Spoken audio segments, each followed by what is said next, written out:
Hello, and welcome back to Analog Slop, where two music industry lifers revisit the enemy and melody maker of their youth, which in our case is the 90s.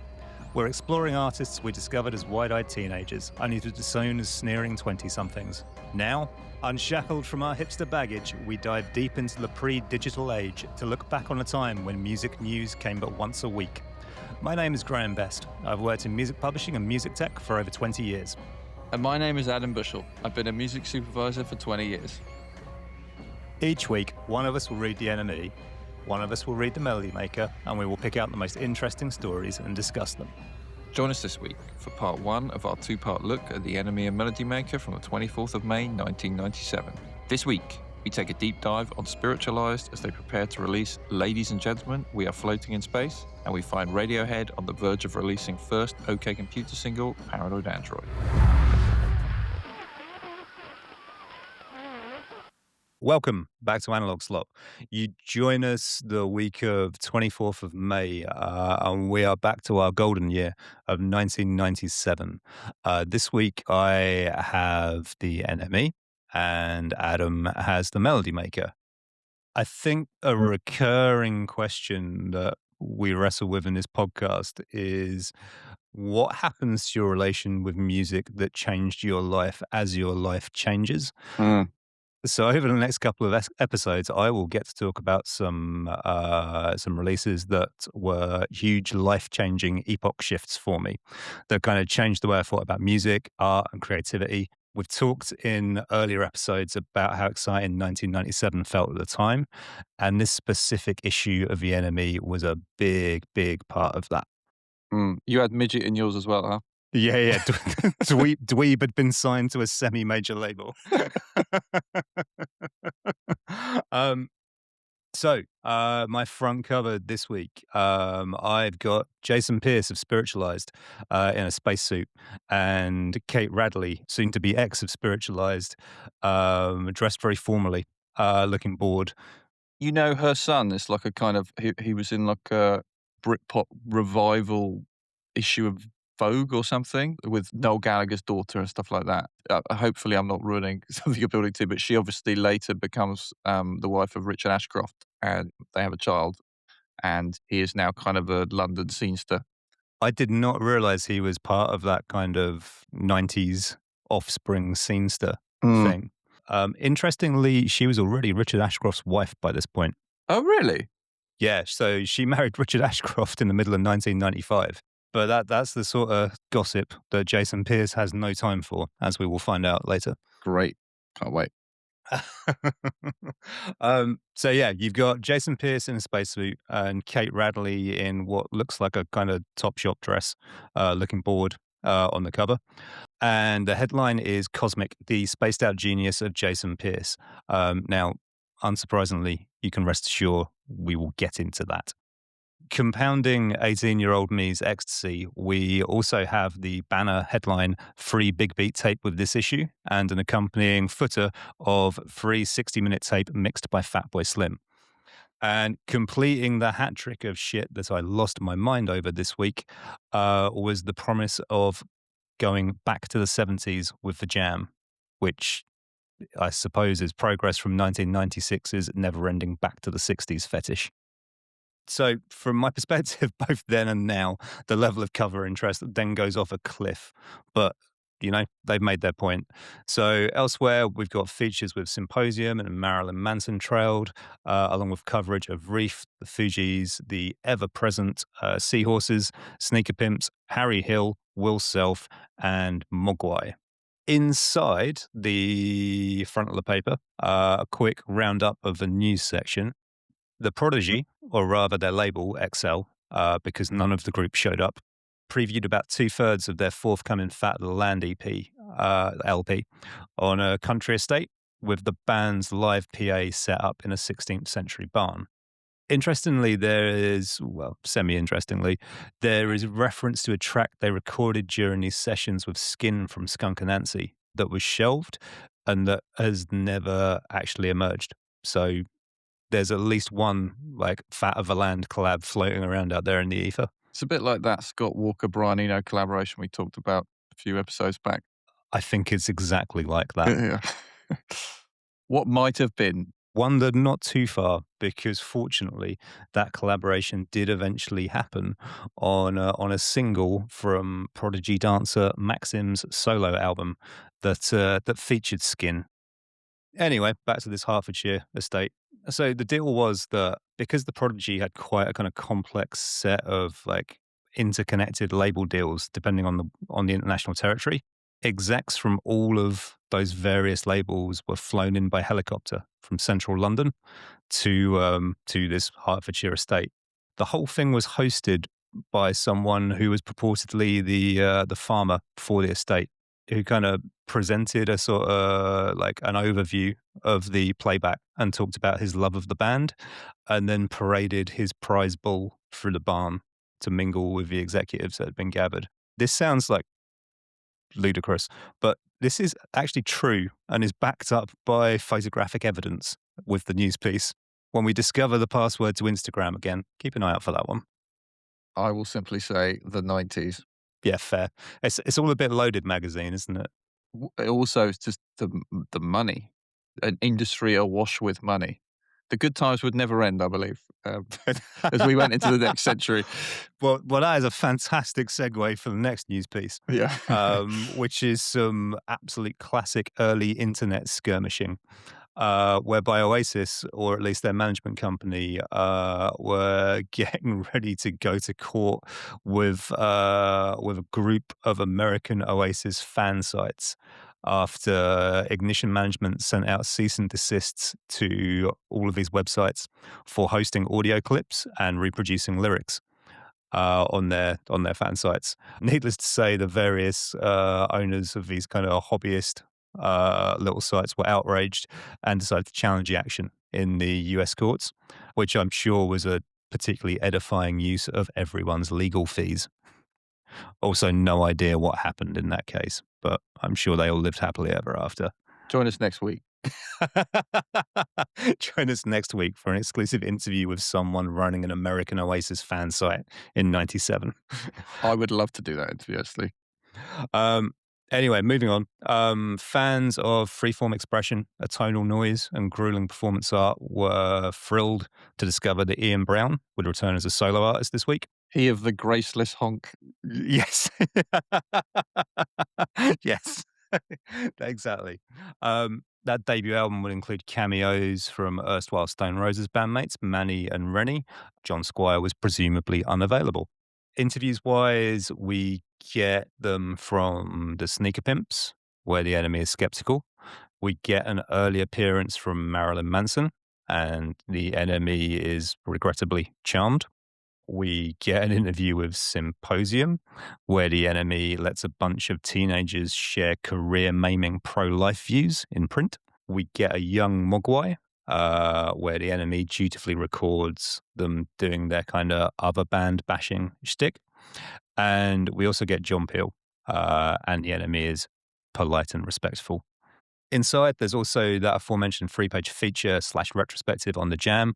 The catalyst for that was the Jam box set that was about to come out that we talked about before, and an accompanying tribute album that was going to be released in their honor, which featured from memory Sonic Youth, Liam Gallagher fronting most of Ocean Colour Scene, and also the Beastie Boys covering the Jam's #1 single and total rip-off of the Beatles' Taxman Start, but doing it in a kind of loungecore style, with I think one Chiba Mato on vocals. That song is terrible. Yeah, it's awful, isn't it? Yep. It's the only track of that I've heard. I actually own a VHS promo of that single, which I found at a record store back in the late 90s. I had a one-sided white label 12-inch of it, Okay. that I played once. I think I may well also own that somewhere. Yeah.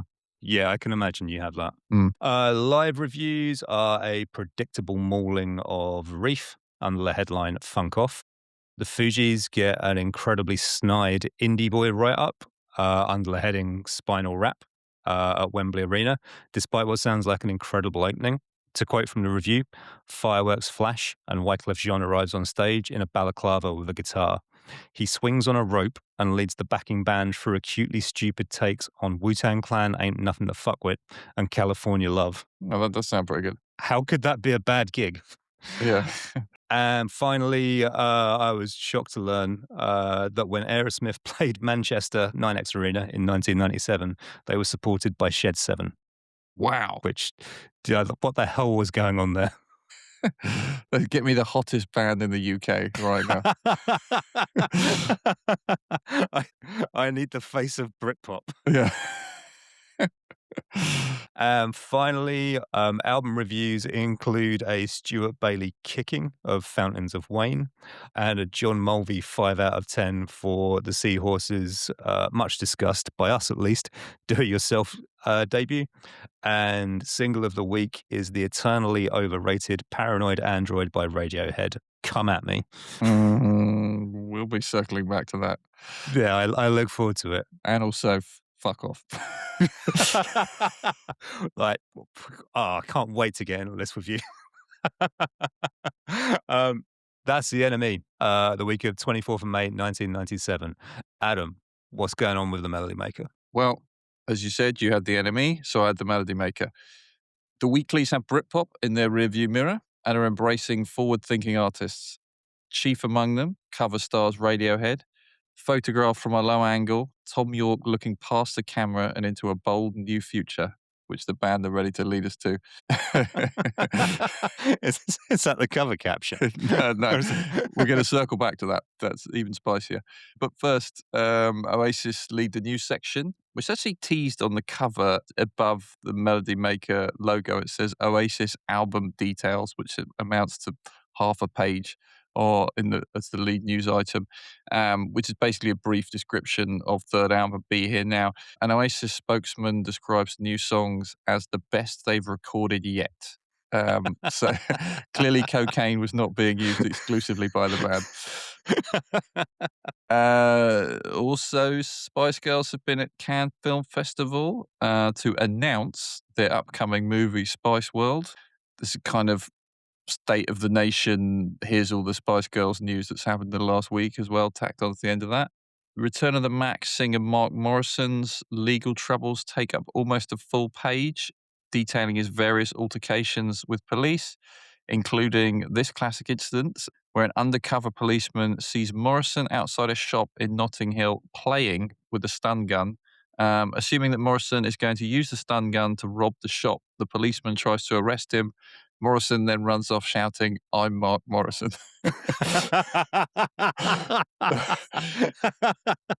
Actually, reading about his legal troubles with the benefit of hindsight, there's a lot about it which is actually quite grim and would not be handled this way now. It's still funny to run off shouting, "I'm Mark Morrison." Doesn't seem like the most effective way to avoid arrest, No. to run off shouting your government name. Yeah. The second mention on this podcast of obscure MTV Films comedy Dead Man on Campus, as there's a news piece about the soundtrack, which, as we said, is produced by the Dust Brothers, and it teases a possible collaboration with the Chemical Brothers. The two duos have reconciled after the British pair, who had originally called themselves the Dust Brothers, agreed to adopt the name Chemical Brothers, which is a key part of 90s electronic music lore, which I'm sure we'll get into at some point when we do, I don't know, 94 in a bit more depth. Letters page Your Shouts contains a really entertaining selection of 90s Melody Maker readers' preoccupations, such as the all-time classic, Old Manics were better than New Manics. And their new fans are too thick to appreciate them. There is also Embrace Us Shit, Placebo are also shit, and their fan base is insufferable. Reef are great, they are only disliked by elitist snobs. And most bizarrely, Kula Shaker and her amazing band, the best in fact since the Beatles, and the only thing that stops Melody Maker admitting this fact is jealousy. Not to relitigate my earlier news piece, but I had completely forgotten that Crispin Mills features on the Fat of the Land. Yes, yeah, he does, absolutely. The news article in Enemy is very defensive about the fact that apparently that collaboration was recorded before Setting Sun. It's just that Setting Sun got released first. Okay, yeah. So, Snow Pony, Hanson, Midget, and a mysterious fourth band we will get into later are this week's Maker Breakers. In a callback to an earlier episode, Neil Kulkarni does a two-page think piece on how great the Wu-Tang Clan are and predicts nothing but blue skies ahead for the group. I mean, he was half right. Yeah, exactly. This is actually one of three feature-length articles kind of in lieu of band interviews, which makes you wonder if the Melody Maker is already struggling to fill its pages in 1997. The other two, there's one on album release stunts and one that studies media coverage of Tony Blair, the Spice Girls, Oasis, and hilariously Urusei Yatsura to see who is the most popular. Um, That's got to be a last minute replacement for an interview falling through.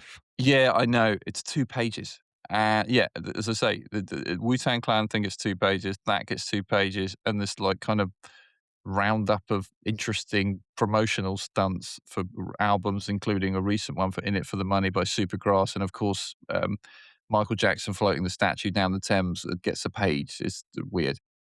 Kraftwerk are profiled ahead of their live return at Tribal Gathering, which you have already covered in an earlier episode. In our very first episode, no less. Yes, prompted some truly bizarre comparisons. Uh, I think it was like Spiritualized jamming with LFO and Africa Bambaataa. yeah, it's something. Well, it talks about the celestial melodies of Spiritualized or something. I remember that. Or was that the Chemical Brothers? There was some really weird writing. No, the Chemical Brothers was like a guy just comparing them to like the Pixies and the Sex Pistols. Oh, that was it. Yeah. Okay, so also profile in the dance section, analog slot favorite Andrew Weatherall. Talk features the classic Manic Street Preachers fan, A Diary. The Charlatans are praised to the heavens in the live section, as are Echo and the Bunnymen, who it is predictable crush contemporary bands under their moccasins come their return. Embrace are also reviewed in the live section. Typical of the coverage at the time, they are both portrayed as shit and about to be massive. They have the tunes, they have no tunes. It's really confusing. We are really overdue a deep dive of Embrace on this podcast. I'm going to say now, I think what we will do is we will look at the Melody Maker from the week of July 12th, 1997, which we definitely have in our archives, 2 copies actually, where they're the cover stars under the headline, "Come in Oasis, your time is up." Oh, that's interesting. I was going to suggest we do the album release week because that's like the real Emperor's New Clothes moment. Well, why don't you shit all over my plans? How about We can talk about that album cover art while we're yeah, at it. yeah, exactly. It's a classic. I swear that's you, photographed against the sun, 1997. Single of the week goes to Cash Knaif by Mouse on Mars, and that's it. The rest I will keep in my back pocket for later.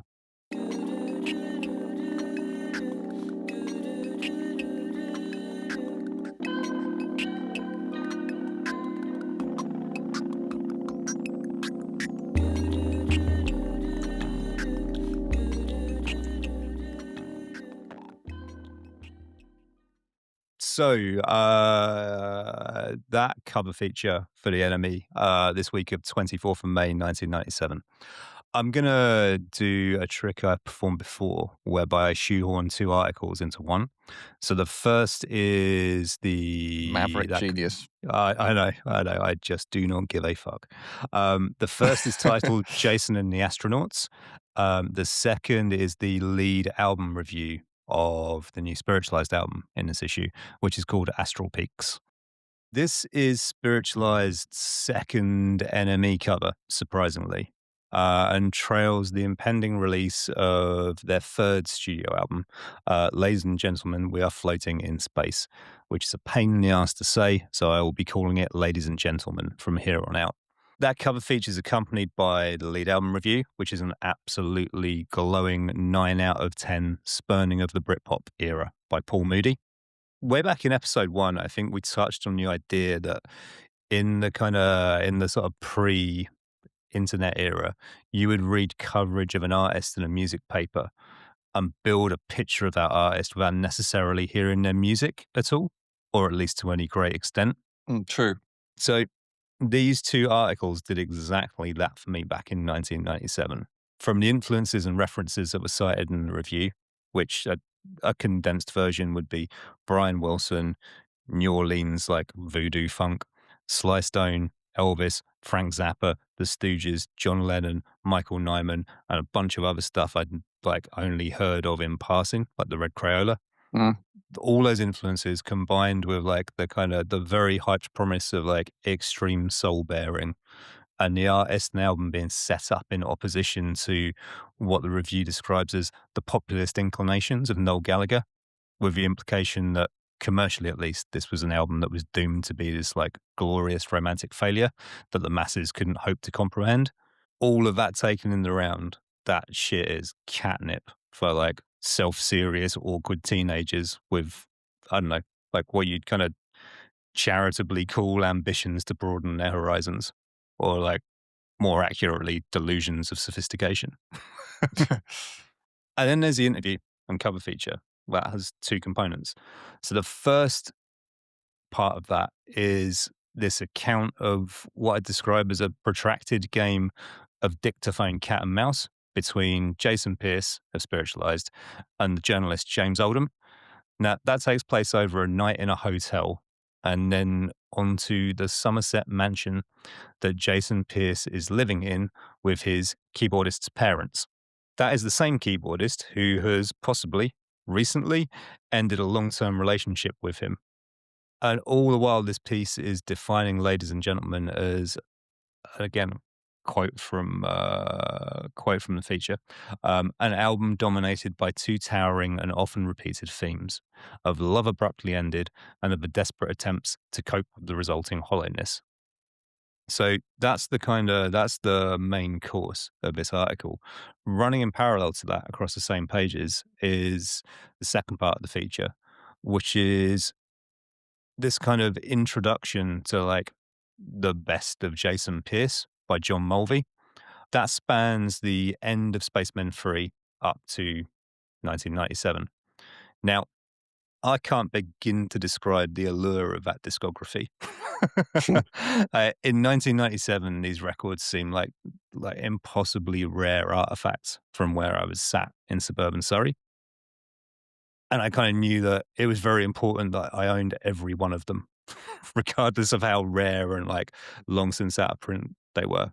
Including Pure Face Tones, I remember. Oh man, don't ruin it. I I am delighted to confirm that within 16 months of this article, I did indeed own every single record mentioned on here. And in the interests of injecting back catalog management corner with a bit of positivity for once, I am reasonably happy to confirm that with a pair of notable exceptions, all of these releases are readily available on DSPs. That includes Spaceman 3's final album, Recurring. This was made under duress because the group had basically split up already. And the solution was for the two leads of Spaceman 3, which is Jason Pierce and Pete Kember, often works under the name Sonic Boom, to have a side of the album each to showcase their own songs and have nothing to do with one another's songs. Side one is all the Pete Kember's songs, with Spacemen 3 fronted by Pete Kember with no Jason Pierce involvement. Side two is all the Jason Pierce's songs with a Jason Pierce fronted Spacemen 3 and no Pete Kember. So that's profoundly dysfunctional.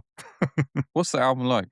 Patchy. Neither of them, like, it's like less than the sum of its parts. Like the two really good Spacemen 3 albums, which are Perfect Prescription and Playing with Fire, they're so good because like they really complement each other.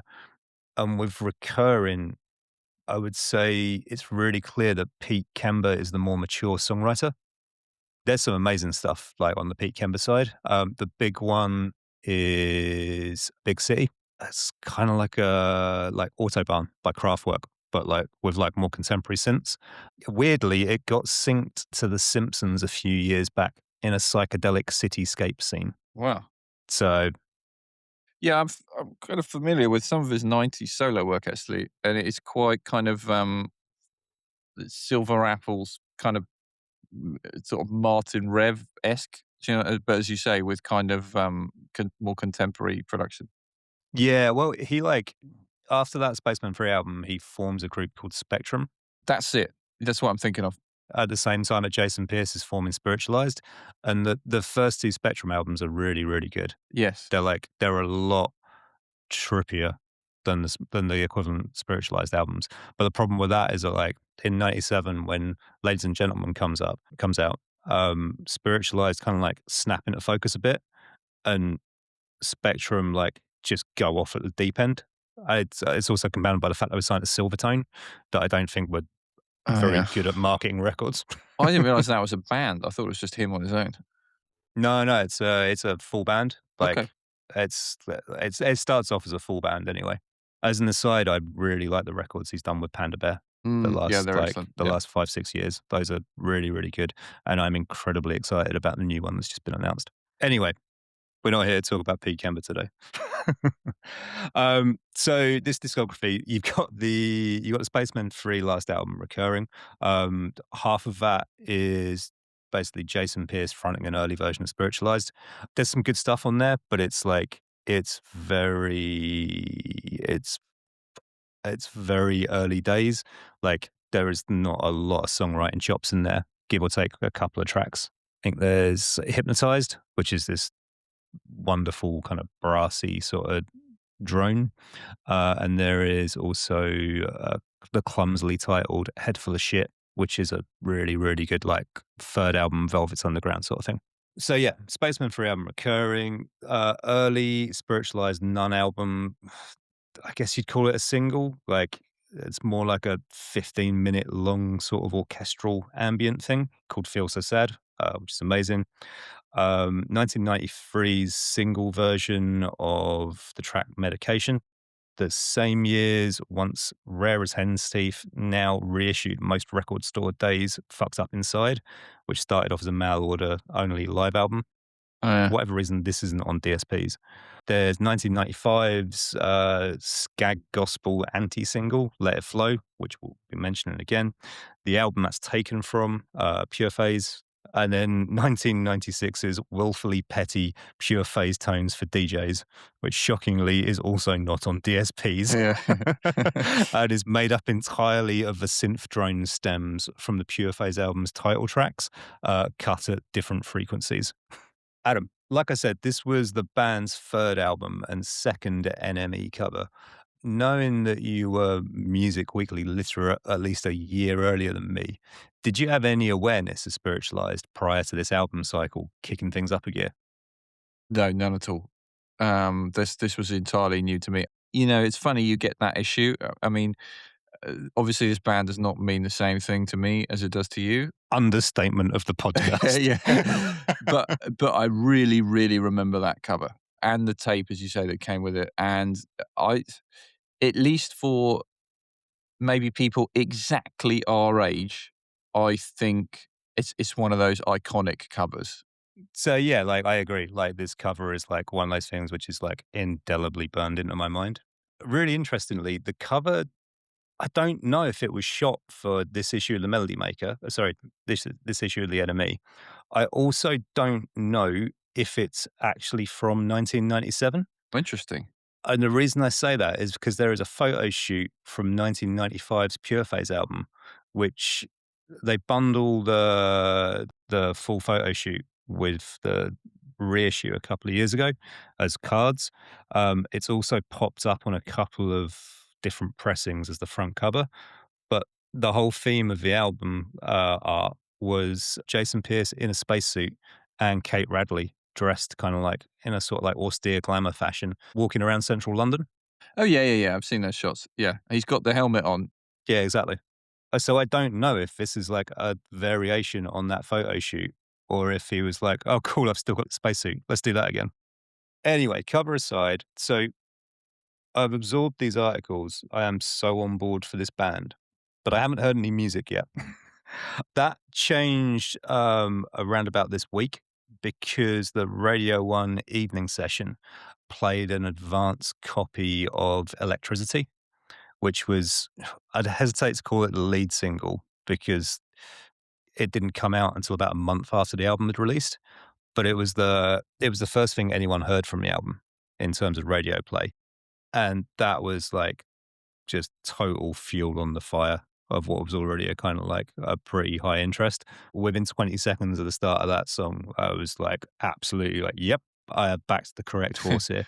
And for anyone who hasn't heard it, Electricity kinda starts off as this sort of real tension building kind of rhythm section and like Hammond organ before kind of piling in like real Stooges style garage rock that kind of flies along at a really high tempo and yeah, just sort of sounds like driving recklessly in a kind of in a very, very intense storm. It's fantastic. But I think it's still one of my favorite spiritualized songs. Unfortunately, it is also a complete red herring as to what the rest of the album sounds like. Yeah. Weirdly, that is the track on the album that I am most familiar with as I've pitched it many, many times. Really? Yeah, Huh. for, like, electric car ads and stuff. Of course. Yeah. Yeah, yeah, yeah, yeah, it's like it's a driving song, and Exactly, yeah. it references electricity repeatedly. I don't think it's ever been synced. No, I don't think so. I'm not aware of it ever being used on anything. Anyway, It's no Spandex Man. it it is not spandex, man.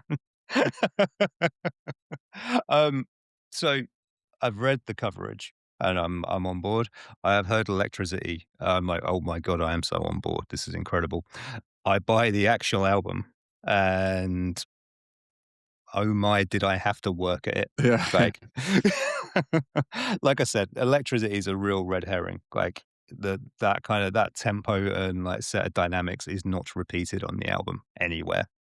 As someone who at that point in time, like their taste was kind of rooted in relatively like meat and potatoes punk informed guitar music and like a near overt aggression of that genre and style of music. Like this album was such an uphill struggle. Before I get into that, it's probably worth a quick recap of Ladies and Gentlemen, as an album. So it eventually releases 16th of June, 1997, which is a couple of weeks later than originally planned. That's because, as we've covered previously, although I can't remember when, definitely near the start of the podcast, the Elvis Presley estate did not approve the use of lyrics from Can't Help Falling in Love quick enough for the Oh, yeah. first pressings. So basically the title track has these kind of these lifts from lyrics of "Can't Help Falling in Love," like pretty obvious ones as well. So the lack of clearance, and it should be noted that like they didn't refuse the usage, they just didn't respond in time. That necessitated a re-edit of the title track that cut the relevant lines. Now, the Elvis interpolation is on the original 1997 promo copies, which one of which I inevitably own. And they did clear it in time for the expanded 2009 reissue and all subsequent versions. So bizarrely, now the amended 97 retail release version, which I think is what's also featured in Vanilla Sky and maybe Eternal Sunshine of the Spotless Mind. Okay. I think it's definitely in Vanilla Sky anyway. That edited version is now the rare, hard to find one because it's not on DSPs and it's not on the physical version of the album that's still available. That album was originally released by Dedicated Records, which was a sub label of BMG. And a big deal at the time was that the album was released in the same packaging used for pharmaceutical products. So basically, think a giant single foil blister pack for paracetamol with the CD contained in this sealed foil and plastic blister. This is the cue for some of our listeners of a certain age to exclaim, "Oh, that band." Yeah, I remember this well. I love this packaging. I was in just the right place for it to make a huge impression on me. Although I've long since lost my original copy, what I do still have and cherish dearly is that 2009 expanded edition I mentioned. So that recreates the packaging, but with a palette swap to all black with the font in silver, but that extends to the CDs themselves. So the CDs are printed in that. I don't know if you remember this. You know, your original PlayStation discs, Yeah, yeah. the readable surface of the CD is like gloss black. Yeah, yeah, yeah. It's like that front and back. Oh, Um, wow. yeah, it's cool as fuck, in my opinion. The 2 discs of kind of demos are also great and inevitably are not available anywhere apart from that long out of print release. There was also one that was like a big like a box, right? Where it had multiple CDs in. Yes. Yeah, you're right. There is a release, there was a 12 3-inch CD That's it, yeah. edition, which was each individual track on a single 3-inch CD, all arranged as a blister pack.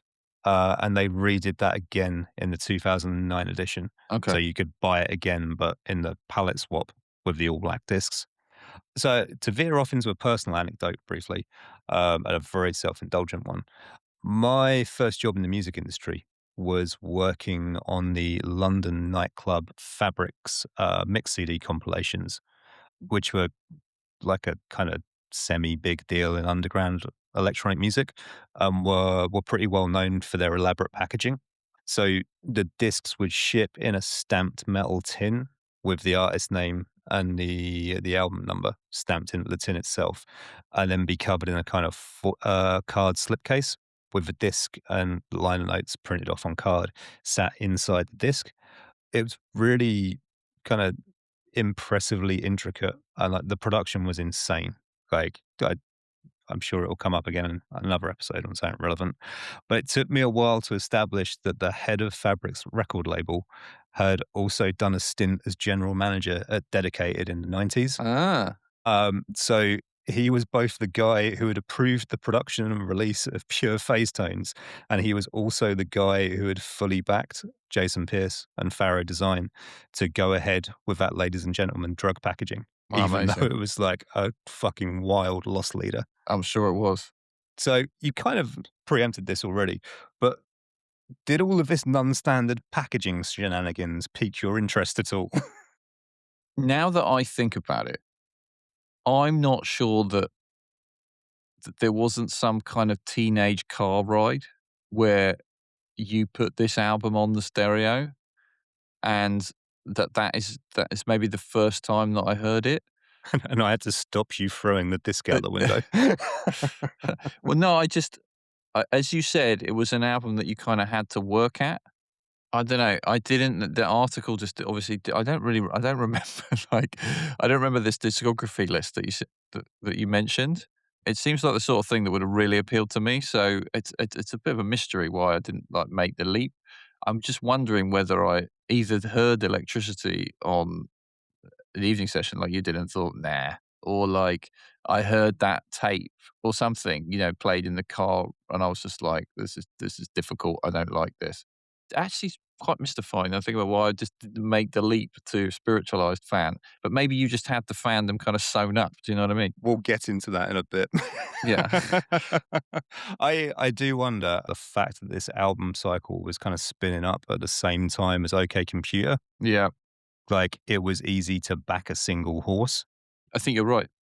I think you're right. I think also I was primed for OK Computer because I really liked the Bends and I liked the band already. So I didn't have to do any work and the album is extraordinary. Do you know what I mean? It's not like it's not meat and potatoes at all. So you're kind of getting the same thing without having to do the work, as you say, certainly in my case. So yeah, I think you're absolutely right.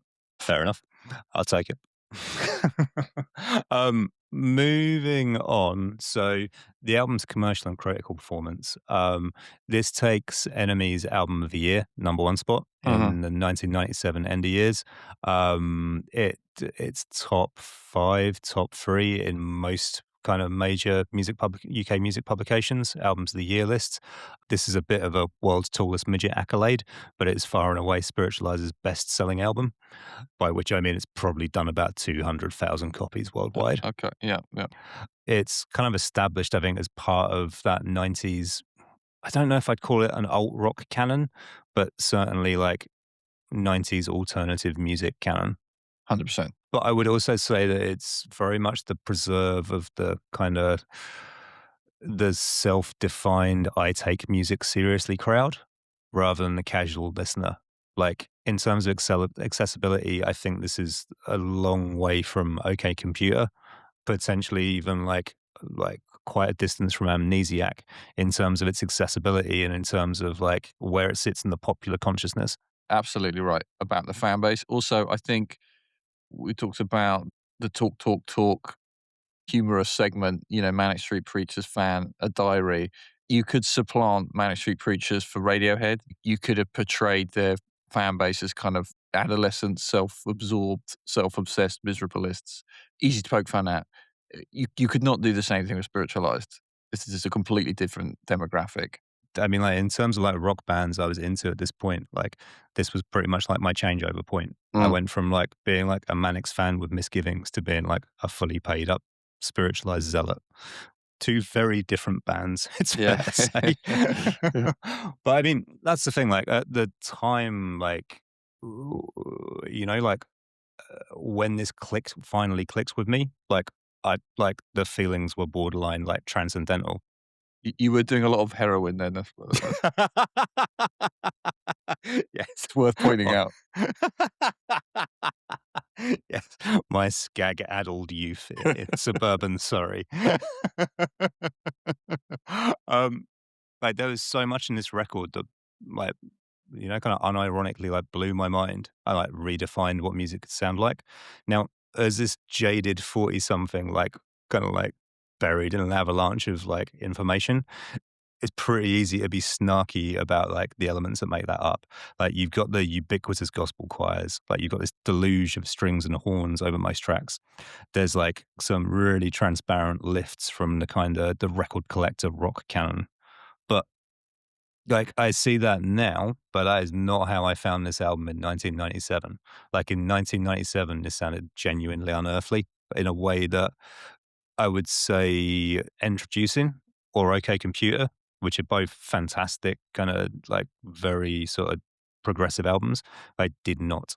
Like, and that's before you compare it to, say, any of those traditional Britpop albums of that year, like the Be Here Nows, the Urban Hymns, or the kinda the meat and potatoes rock stuff, like the likes of, like, the Manics or Bright Young Things like Three Colors Red.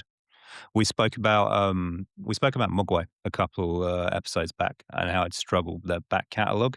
Like, to me in 1997, with a admittedly limited musical vocabulary, this felt a vastly better fit for the term post-rock than anything I'd heard from Mogwai and their peers. It just sounds like a strange question. How much do you think that has to do with the tempo of the songs on this record? But no, it's not a strange question. Like, sometimes if, like, you're super immersed in an album, like, it's very hard to, like, pull back and look at it objectively about things like kinda like tempo, for example. So, going through it this time, like, I think with the benefit of, like, age and extended listening, like, you can kinda see, like, this is still mostly, like, music which is recognizably rock music, but particularly at the time, like, it was augmented with, like, such a broad set of, like, influences and textures that I hadn't really been exposed to before. So, like, the title track that opens the album is, like, stacked with these, like, layers of synths, like, orchestration and choirs. Couple of tracks later, the track "Stay With Me" is this, like, beautiful, delicate, kinda cosmic Americana, which is, like it's like channeling, like, pure sad cowboy in space vibes. Yeah. There's, like, The Individual, which is, like, out and out free jazz wailing. Like, Broken Heart is the Baroness Quartet, collaboration, which is just like, this is a modern classical record, like, with a kinda an indie vocal tacked on. That's what I was gonna say. So this car ride that may or may not have happened where we all listen to Ladies and Gentlemen, We're Floating in Space. I mean, how many tracks in would we have had to get to for one where you could sort of jump up and down to? Do you know what I mean? Second track, Come Together. Come Together is like the sort of like the big sort of like swinging like Stooges number. Yeah, which rips off, David Bowie, doesn't it? I can't remember. It takes the riff from yeah, what from which track? Come Together, has a pretty obvious lift of the riff from Rebel Rebel by David Bowie. That was released as a different version was released as a single the following year, right? Or Yeah, that's right. It's the Abbey Road EP the following year that re-records, Come Together and Broken Heart. see that I bought because the video for Come Together got played a lot on, MTV. It's an amazing video by Jonathan Glazer. Yes, that's the one where he's in the prison suit, leaving court and gets shot. Absolutely. Sorry, spoiler for anyone who's not seen that video. Yeah. So yeah, like Come Together like is early enough in the track list to get your attention. I think it's followed by what I would describe as the album standout, which is I Think I'm in Love. And that's like this amalgam of kind of cosmish 70s soul, like psychedelia and sort of and some very like minimalist like ambient keys. Something I didn't ever appreciate until I was researching this piece is it's also largely sample based. Like, in the same way that Screamadelica, like, Weatherall's approach was to, like, take a band performance and then start chopping up sections of that performance and looping it to create a foundation before bringing in, like, his own sets of samples and, like, extra instrumentation.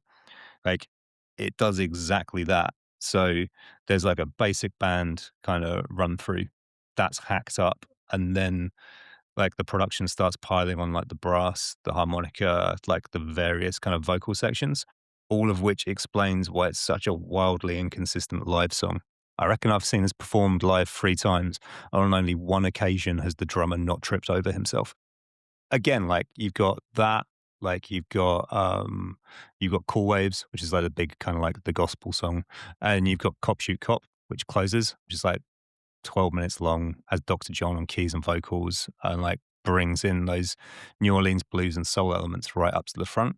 Now, none of this sounds particularly radical in 2026, but coming off the back of 1996's kind of Britpop market saturation, I found it as exciting as it was challenging and confounding.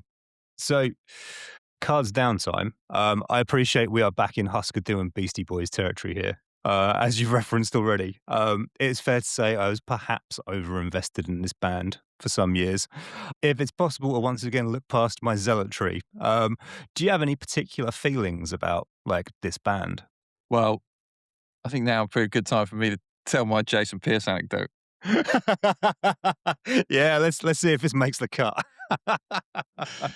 Well, as you know, actually, I was involved in a job that Jason Pierce worked on, and it's funny because, as I say, he was in this video directed by Jonathan Glazer. Jonathan Glazer at the time was the director signed to a production company called Academy. So that promo would have been an Academy job, and I assume from there maybe they became friends, or he became friends with kind of other Academy directors.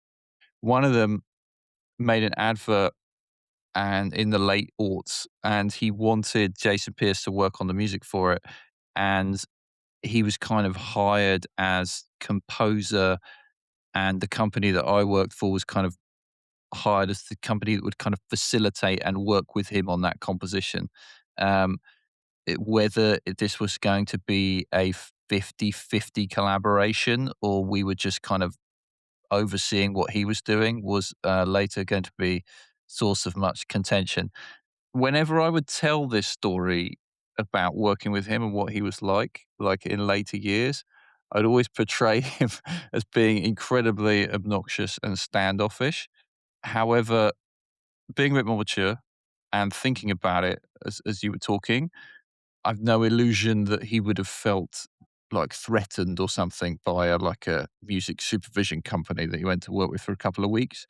But certainly there was like kind of a quite tight knit, like 7 of us, and he was coming in as the outsider on his own and perhaps kind of had his back up a bit because of that.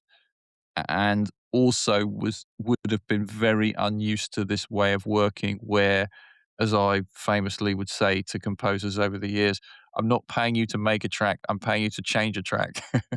Because what anybody can write a piece of music, but not anybody can respond to client comments and do it with a smile on their face, Yeah, yeah. over and over again until delivery, as you well know as well.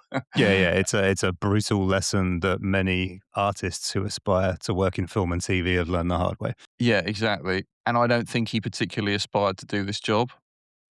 Yeah, I think I guess he wanted to try something different, or he was kind of favored to a friend, whatever. But yeah, it was an interesting experience. But overall, talented guy.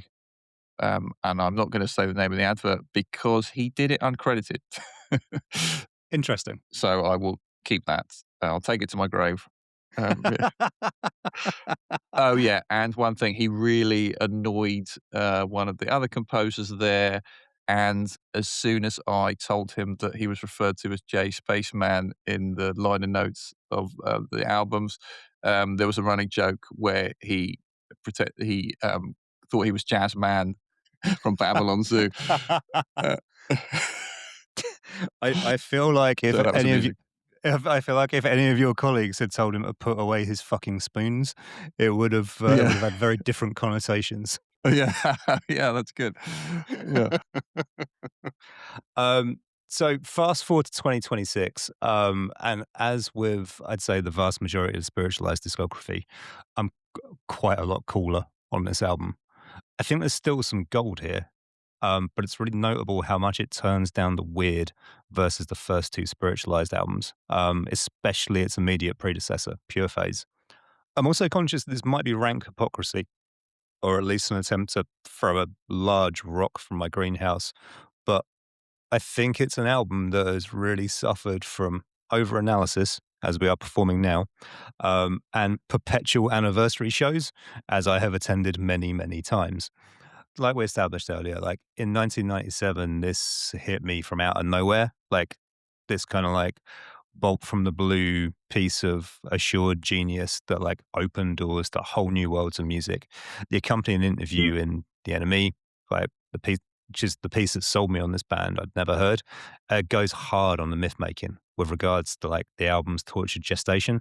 There's a sample quote, "I'd rather not eat than release a shit record. No compromises mean being able to suffer," which gets boxed out.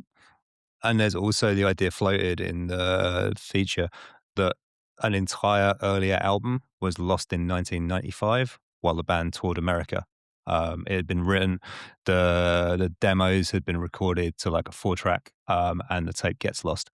So the album process had to start from scratch again. So the full stretch in the NME piece reads, "The 12 songs originally meant to have succeeded Spiritualized's second album, Pure Phase, were written and lost while the band were touring America in 95. Via a few scrawled notes on hotel stationery, Jason returned to England having totally forgotten the songs and with no idea where he'd placed the tape he'd recorded them. One of the only songs he could remember was Broken Heart. At the end of 1995, Jason relocated to Mole's studio in Bath and wrote 14 songs in 11 days. Now, intervening years seem to have, if not debunked this, then at least kind of like calling into question the extent of that claim.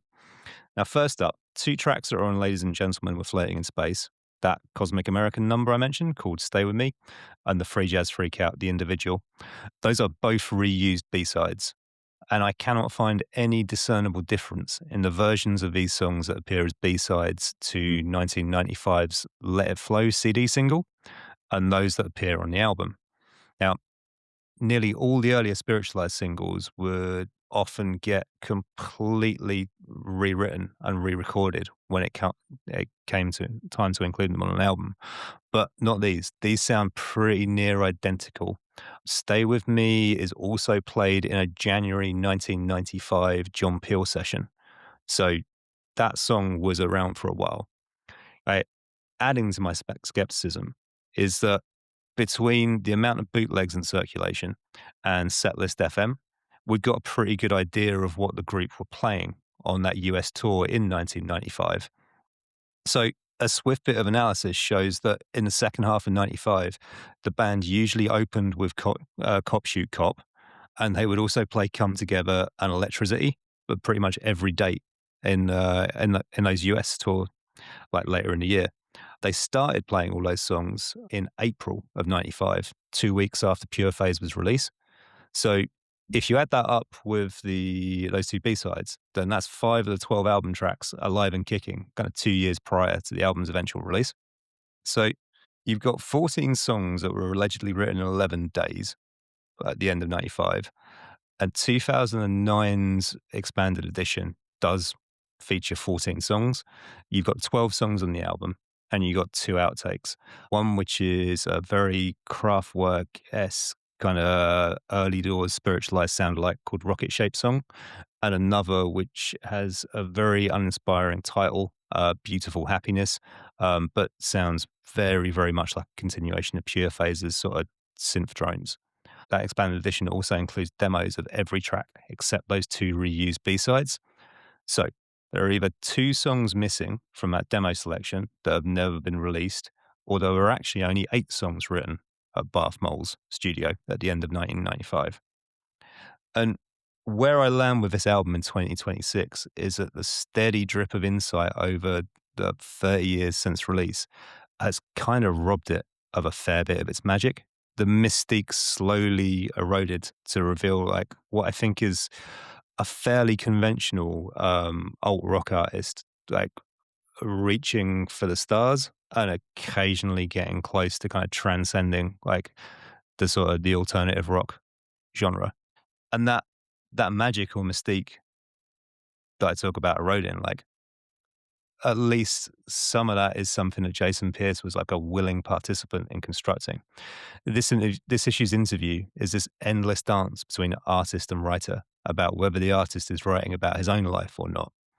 Like Pierce is refusing to play ball and constantly evading like anything that would approach a definitive statement. So another one of those box out quotes from the article is, "I just don't need the press badly enough to talk about my life in that way. I'm not like Dave Garn. I don't want therapy for the enemy." And that's sort of symptomatic of that established playbook of like your anti-press presentation actually being a pretty reliable press strategy. You know, like non-engagement is a form of engagement. But the second half of that quote that doesn't get the box out treatment kind of belies like this deeper understanding of the artist and press dynamic. And it reads, "It's a shame that in the space of one interview, more people are going to get a chance to form an opinion of me than are ever going to hear our records." Like that tension is not a one-way street. People are also going to form an opinion, having not heard the music and want to seek it out. Uh, And I should know because I was one of those people.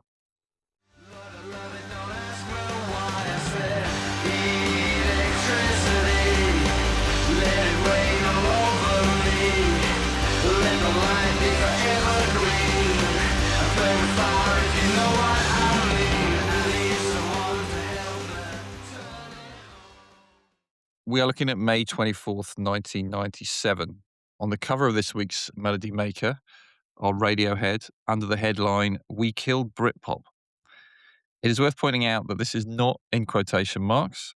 This is a statement that Melody Maker are ascribing to the band. This interview captures one of those fascinating moments where the music press knows something the public doesn't. Quite unimaginable in 2026. Paranoid Android, the first single from the band's third album, OK Computer, has just been playlisted by Radio 1. It will be released the Monday after this issue comes out on May 26th, 1997. OK Computer is weeks away.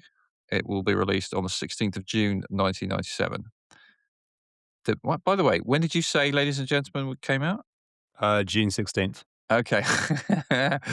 There's further backs up your theory, although, each of us went out to our respective record stores and bought different albums on the 16th of June. The music press has heard OK Computer, the public has not. The weeklies are trying to process what they've heard. There is a mood of confident expectation. This is ambitious music that delivers on that ambition. Mark Sutherland, the writer who's been sent to interview Radiohead, addresses the readers in the opening article when he says, "In a month or so, the album OK Computer is going to come into your life and blow your mind." In this article, however, titled "Rounding the Bends," nobody sounds entirely comfortable. Not writer Mark Sutherland, not the band, and definitely not Tom York, who doesn't turn up for most of the interview. How long did you say this article was again? It's 3 pages. Okay. Yeah. He has to make do with interviewing the rest of the band, with occasional contributions from Tom York. I was 17 when Paranoid Android came out. I was a big fan of the second album Radiohead released called The Bends and was primed for this release. I'm not sure what I was expecting, but I was blown away by what they delivered. It wasn't just a great song. Paranoid Android felt like a widening of possibilities. Famously, it is over 6 minutes long and made up of multiple sections. The piece describes it as sounding like nothing on earth, let alone a snappy 180-second single, inspired in equal measures by Pixies and Queen's Bohemian Rhapsody. Over the course of nearly 7 minutes, the song mutates from a chiming, plaintive anthem to a spasmodic free jazz workout, to a white noise freakout, and back again. There was a certain strain of music in the weeklies that was becoming progressive, expansive, ambitious, and less tied to genre. We've talked about 1997 before in this podcast, and how the music released in this year, some of the music released in this year, seemed to hint at the, potential of music itself, at least as far as we were concerned. OK Computer sits alongside records like Primal Scream's Vanishing Point and the aforementioned Ladies and Gentlemen, We Are Floating in Space by Spiritualized as a clear marker of how music was moving beyond the retro limitations of Britpop and growing up alongside its audience, not rejecting the past completely, but refusing to be trapped by it. Yeah, you had to be there, which I realize is a really fucking facile response Thanks and for that. deeply unhelpful for any of our listeners who were not there, some of whom may not have even been born, terrifyingly. But that trio of albums, like of rock albums, like kind of OK Computer, Vanishing Point, and Ladies and Gentlemen, We're Floating in Space, just yeah, combined with what was happening in electronic music and the way that electronic music was kind of evolving into a third space that wasn't home listening and wasn't like pure dance floor utility. Yeah, yeah. It was an incredibly exciting time. Like, it's probably for the best, but it astonishes me we didn't form some sort of band that year. I know, it's crazy. Yeah. I also worth mentioning, I think, as the Beta Band released their first EP at the end of summer '97. Yes. Yeah. So yeah, it's just you're just like, wow, this is. I guess this is what music is now. Again, I'm not. It's weird because you don't want to go too, as you say. Looking back now, some of this stuff seems quite staid and rote, but it's really more about what we were weaned on as teenagers than the fact that these were some kind of fearless sonic explorers going into uncharted territories. There was just like a quality jump and a jump in ambition. It's a little cyclical, I think, to some Mm, degree, yeah, because when I think about albums like Loveless and Screamadelica happening at the start of the 90s, yeah. like there were really fascinating, like boundary pushing rock albums happening like previously, but it goes into a real fallow period of sort of early 90s, like indie underachievement into like kind of Britpop back to basics. And we were 12, and as I said, it's about meeting you at the right age. Yeah. As I'm Yeah. saying, Yeah. it's like with the music is growing up alongside us, you know? So, as I said, Tom York, uh, doesn't really show up to this interview. The article opens with Mark Sutherland traveling to Oxford expecting an interview with Tom York. Instead, he gets Radiohead minus Tom York. The band explained that York has simply decided not to do the interview. Sutherland is clearly irritated by this. The mood is set immediately. This isn't a fawning rock star profile. It's a slightly awkward encounter with a band who seem uncomfortable with the machinery surrounding them. Sutherland points out that York is perfectly happy to speak to the monthlies, but has abandoned the weeklies and their readers and is portraying them as villains of Radiohead's public image. I didn't have time to check this, but I remember when we looked at Radiohead before, there was a detail that I'd completely forgotten, but that they referred to Tom York repeatedly as somebody who'd been voted kind of like next in line to kill themselves after Kurt Cobain. Yeah, yeah, yeah. We saw some shit around like the Benz era, which Mm. was just like I can't believe they printed this shit. This is a dead man walking. It seems like more of a weekly's thing than a monthly's thing. I must admit, not to, I don't have the articles here in front of me. I can't really imagine Q doing that, maybe in a kind of dismissive, kind of ironic way. Q had that really confrontational column, didn't they? Who do you think you are? Yeah, by Tom Hibbert. But like surely like everyone knows what the function of that column is. So like your publicist knows what game they're playing there and who to put in there and who not to. I don't think they did. I think they would literally turn up and say, "I'm going to interview you for Q magazine." Right. That's how they got that kind of coverage. They just fucking ambush people, basically. It's exactly right, and people would be literally fucking furious. They'd be like, "I invited you into my home. You met my wife and children, and then you print this." Do you know what I mean? Yes, I remember that exact quote. Yeah. Yes, that's it. Yeah, yeah, yeah, yeah. I was struggling to remember what book I read it in, but, I think obviously we read the same book. So, one of the recurring themes of the piece is that Tom is increasingly detached from the celebrity side of being a Radiohead. Sutherland writes that York seems far more interested in playing silly buggers than engaging with the interview. Surly father figure vibes. Yeah, exactly. Tom, if you're gonna play silly buggers, you're not gonna get your chips. Yeah, exactly, yeah. You're not gonna get your cover feature. The suggestion throughout is that success has become a burden, that fame is something happening to Radiohead rather than something they particularly want. A fax Tom York sends post-interview explains his decision not to participate like this.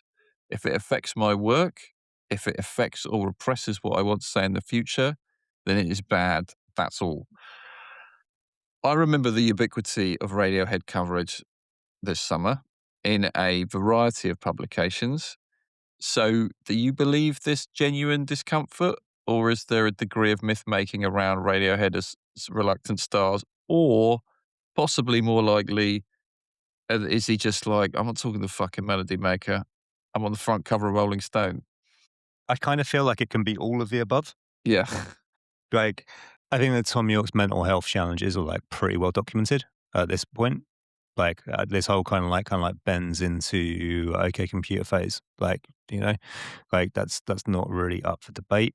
We've talked before about Radiohead kind of and their ability to bend without complete, if you forgive the pun, bend without completely compromising in terms of being perceived as doing their whatever they wanted to, while actually kind of being quite shrewd in terms of how like they got on with being on a major label and interacting with the UK press and the US press Yeah, in yeah, yeah. particular. Yeah. So, and at the same time, I can also believe that like there is a genuine degree of just irrational like sulkiness from Tom York. All rational, really. They're well aware of this build them up, knock them down cycle, and that they probably a bit defensive of the fact that they know they've got something really good.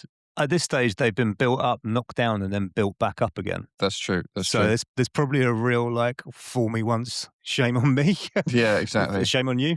Fool me twice, like we're not going to let that happen. Yeah. But as you say, they're quite cannily kind of creating a third lane that is they're just like, well, we don't really we are outgrowing your Music Weekly ecosystem and becoming something else. I had to just check it now, but in this week's issue of the NME, there is a Radiohead tour advert for September '97. Yeah. The scale of venues they are playing on that tour, and this is like a fully OK Computer branded tour, remember? It's Brixton Academy, Plymouth Pavilions, Blackpool Empress Ballroom. Yeah. They are not a big band by any stretch of the imagination, even though they're about to get a 6-minute long single A-listed by Radio 1 and go top 10 with it. Yeah, although they're doing equivalent business all over the world. Yes, yeah, that's fair. They are a genuinely international band. Yeah, exactly. Yeah, yeah, yeah, yeah. Yeah, like no one else is performing so consistently like across the international markets. Yeah, absolutely. So this article is written over 2 years after the Bends. It's kinda easy to forget now. I guess it plays really to what you were saying, but Radiohead's position in 1997 wasn't guaranteed, which is obviously reflected in those gig venues you just mentioned.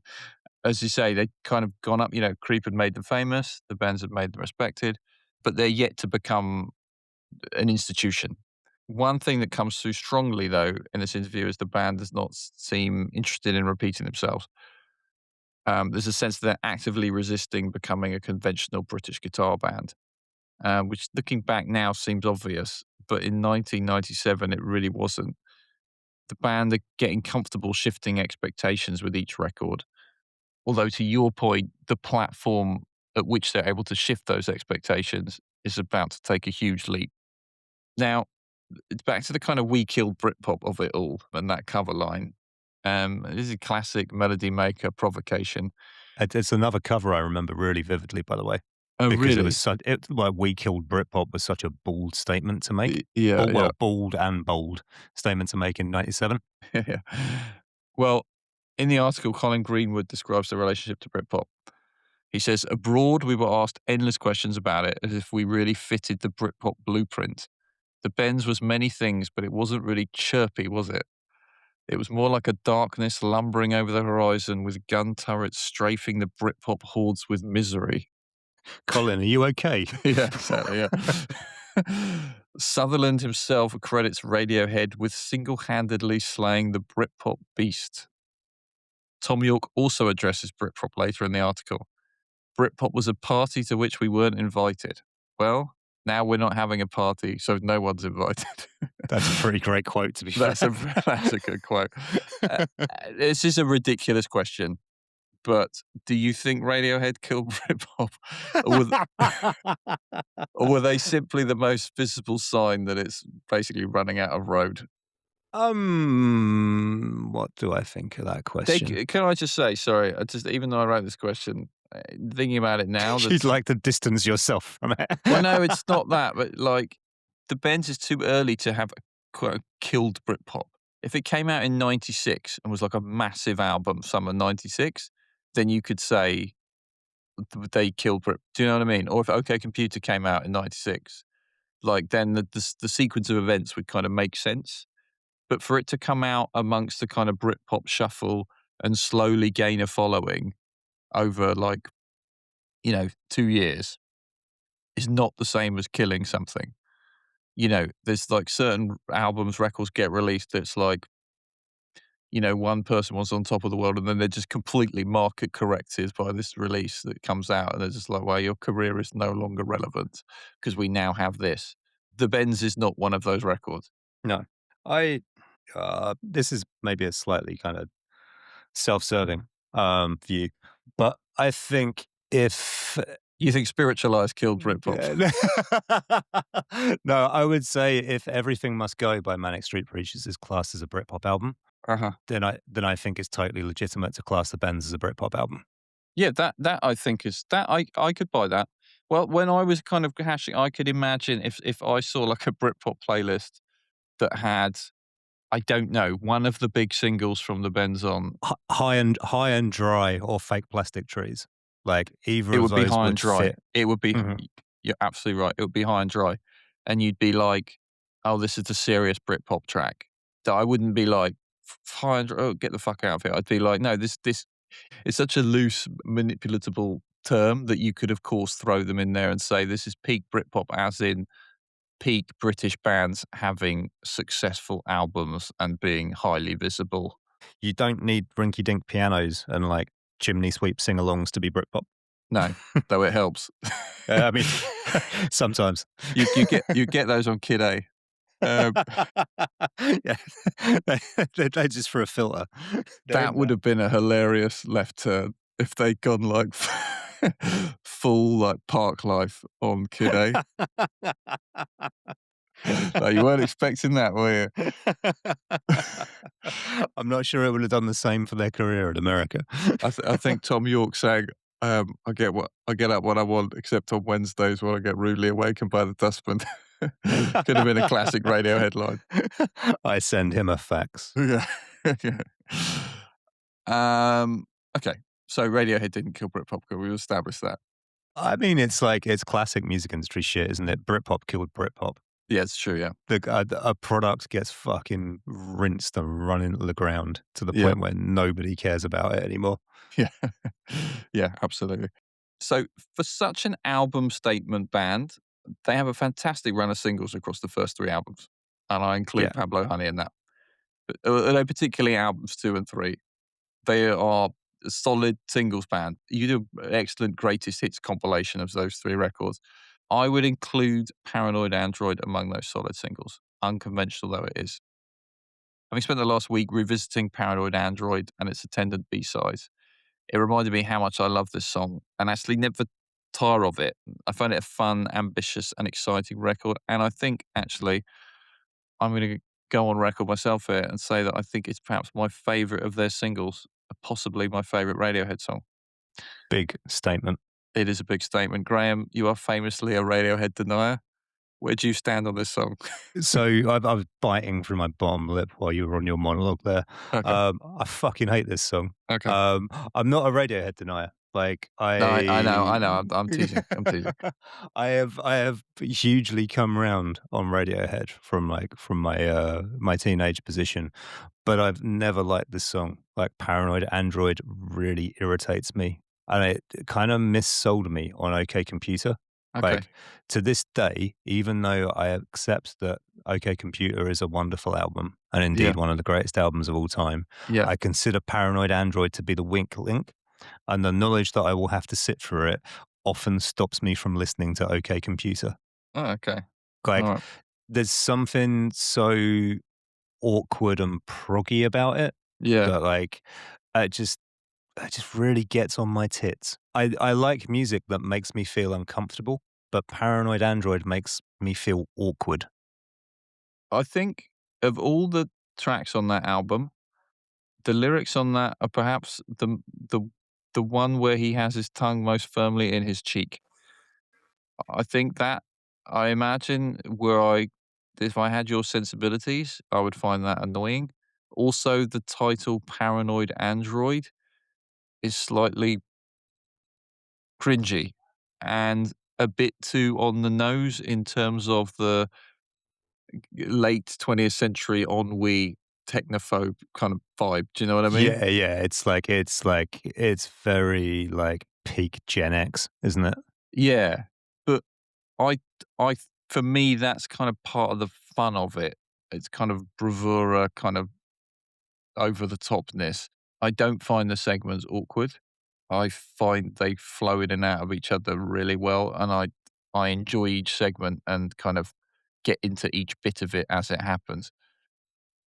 So yeah, you're wrong. I'm right. I'm glad we've finally been able to settle this matter after nearly 30 years. Exactly. Yeah, I think I've probably got some residual distaste for the song as well because it was such a barrier for me to get into OK Computer. Like, like I said, I think that's a wonderful album with some incredible material on it. But yeah, there's always Paranoid Android sitting there waiting for me.